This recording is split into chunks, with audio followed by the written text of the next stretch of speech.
વડોદરાના સયાજીગંજ વિસ્તારમાં દિલ્હી બેઝમેન્ટ જેવી હોનારતનું જોખમ ઉભું થયું છે। અલંકાર ટાવરના બેઝમેન્ટમાં ટ્યુશન ક્લાસીસ ચાલી રહ્યા છે। ઠક્કર ક્લાસીસના નામે બેઝમેન્ટમાં ચાલતા શિક્ષણ કાર્યને લઈને વિદ્યાર્થીઓ પર જોખમ મંડરાઈ રહ્યું છે। 2009માં ટ્યુશન ચાલે છે તે બિલ્ડિંગનું બેઝમેન્ટ પાણીમાં ડૂબી ગયું હતું। ભોયરામાં પાણી ભરાય તો મોટી જાનહાનિ થવાના જોખમને નકારી રહ્યા છે સંચાલકો। બિલ્ડિંગ બહાર પાણી ભરાય તો વિદ્યાર્થીઓને રજા આપી દેવાતી હોવાનો સંચાલકોએ દાવો કર્યો છે। સંચાલકે ભોયરામાં ક્લાસીસ ચલાવવાની પરવાનગી તંત્રએ આપી હોવાનો દાવો કર્યો છે। મહાપાલિકા તંત્ર દ્વારા દિલ્હીની દુર્ઘટના બાદ પણ શહેરમાં ચેકિંગ કરવાની કોઈ જ તસ્દી પણ નથી લીધી। અહીંયા આપણે દિલ્હીની જે ઘટના બની છે ઘણી દુઃખદ છે। એ લોકો બેઝમેન્ટની અંદર પાર્કિંગની જગ્યાની અંદર એ લોકો ગેરકાયદેસર રીતે ક્લાસ બાંધીને ચલાવતા હતા। એ ત્યાંની ગવર્મેન્ટની ખામી કહેવાય, કોર્પોરેશનની। વડોદરાની અંદર અમારો અલંકાર ટાવરમાં ક્લાસ આવેલો છે, સેમી બેઝમેન્ટમાં છે। નીચે બેઝમેન્ટ પાર્કિંગ છે, નીચે બેઝમેન્ટમાં પાર્કિંગ છે, બરાબર છે। આ સેમી બેઝમેન્ટ એરિયા છે। એ ઇલીગલ મંજૂરી તો આ કાયદેસરની સરકારે મંજૂર આપેલી જગ્યા છે। સરકાર એટલે નકશા પાસ થયેલા છે। 25 વર્ષથી આ સેમી બેઝમેન્ટ છે જ, અને એમાં મારો ક્લાસ 8-10 વર્ષથી અહીંયા ચાલે છે। Get it. અહીંયા એટલે સુધી પાણી કોઈ દાડો ભરાયું નથી, બરાબર છે।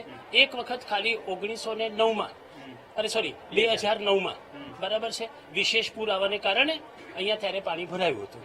રાજધાની દિલ્હીમાં યુપીએસસીના ક્લાસમાં પાણી ભરી જવાના કારણે 3 યુવાનોના મોત થયા હતા।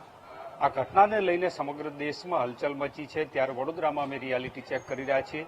સયાજીગંજ વિસ્તારમાં આવેલો અલંકાર ટાવર છે અને એના બેઝમેન્ટમાં ક્લાસીસ ચાલી રહ્યા છે। દિલ્હીમાં અનેક ક્લાસીસ બંધ કરવાની કાર્યવાહી શરૂ કરવામાં આવી છે। અહીંયા આપ જોઈ રહ્યા છો અલંકાર ટાવરમાં ઠક્કર ક્લાસીસ જે બેઝમેન્ટમાં છે અને અહીંયા વિદ્યાર્થીઓ છે અભ્યાસ કરી રહ્યા છે। આ દ્રશ્યો આપ જોઈ રહ્યા છો કે અહીંયા વિદ્યાર્થીઓનો અભ્યાસ કરાવવામાં આવી રહ્યો છે। બેઝમેન્ટની અંદર આ અભ્યાસની પ્રક્રિયા છે ચાલી રહી છે।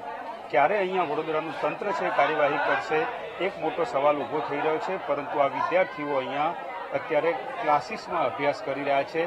કેટલાક વિદ્યાર્થીઓ સાથે પણ વાત કરવાનો પ્રયત્ન કરું છું, શું કહી રહ્યા છે આ વિદ્યાર્થીઓ, કારણ કે બેઝમેન્ટની અંદર આ વિદ્યાર્થીઓ છે અભ્યાસ કરી રહ્યા છે અને આ કેટલું જોખમી છે। દિલ્હીમાં એક ઘટના બની, બેઝમેન્ટમાં ક્લાસીસ હતો અને પાણી ભરાઈ રહ્યા, અહીંયા પણ આ જ હાલત છે। આપ અભ્યાસ કરી રહ્યા છો, શું કહો છો? અહીંયા તો બધું સારું જ છે, આવું કઈ હાલત નથી। એ બગડી ગયું હતું 2 દિવસ માટે, પણ હવે સારી છે। આ બેઝમેન્ટમાં પાણી ભરાય છે વરસાદ આવે ત્યારે? બેઝમેન્ટમાં પાણી ભરાવી હતી, પણ હવે નોર્મલ થઈ ગયું છે બધું। લાગી રહ્યું છે આપને કે આ જોખમી છે અંદર બેઝમેન્ટમાં અભ્યાસ કરવો?